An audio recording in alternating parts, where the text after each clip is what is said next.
Good morning. It's Tuesday, January 20th. I'm Miriam Bosilevets.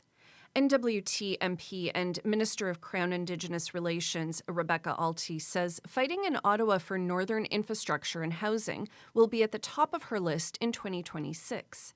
She also said she wants to reach an agreement in principle with the Decho First Nations by the summer regarding self-government, as well as to see the Arctic Economic and Security Corridor reach a second-tier list at the Major Projects Office. Listen to the full interview on Cabin Radio between 10 and 11 Mountain Time, or check out the podcast on our website. U.S. President Donald Trump shared a new post on social media late last night that appeared to show an edited map of Canada and Greenland covered with an American flag. The developments over the past month come as Canada has been racing to improve its northern defense infrastructure, including upgraded military hubs earmarked for Inuvik and Yellowknife. When asked about Canada's role, MP Alty told Cabin Radio work continues with our allies and in support of Greenland's autonomy. NWT RCMP say their officer used appropriate force during an arrest outside Fort Good Hope after hitting an Indigenous man with a truck and breaking his leg. A judge, however, ruled the arrest was unlawful and police had violated the man's charter rights as officers used excessive force. According to court documents, the incident took place in 2023. RCMP located the man leaving Fort Good Hope on foot on the Winter Road. 3 officers followed behind him in 2 police trucks. For more on the case and ruling, visit CabinRadio.ca. A bulldozer that sank into a mud-like material at Diavik Mine is probably gone for good.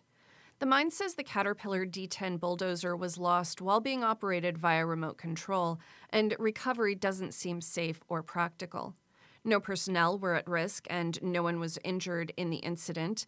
The company estimates over 1,000 liters of diesel fuel and oils were on board at the time. Communities across the Northwest Territories are preparing to celebrate the arrival of spring, holding events celebrating local talent and northern traditions such as dog sledding and hand games. Events at the spring carnivals include Fort Simpson's Beavertail Jamboree and the Snow Kings Winter Festival on Yellowknife Bay. For an up-to-date guide of the festivities, visit CabinRadio.ca. And a Sami Cultural Center in northern Sweden is seeking applicants from northern Canada for its Indigenous Arctic Art Residency, set to take place next fall.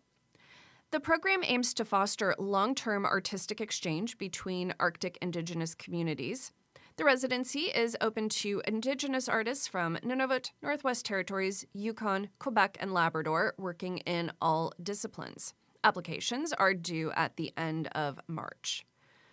Your weather forecast for today: Yellowknife -12 with periods of snow, Inuvik -19 with a chance of flurries, Norman Wells -7 with a high chance of flurries, Hay River -5 with periods of snow, Fort Smith -11 today with periods of snow, and Fort Simpson -5 and with periods of snow.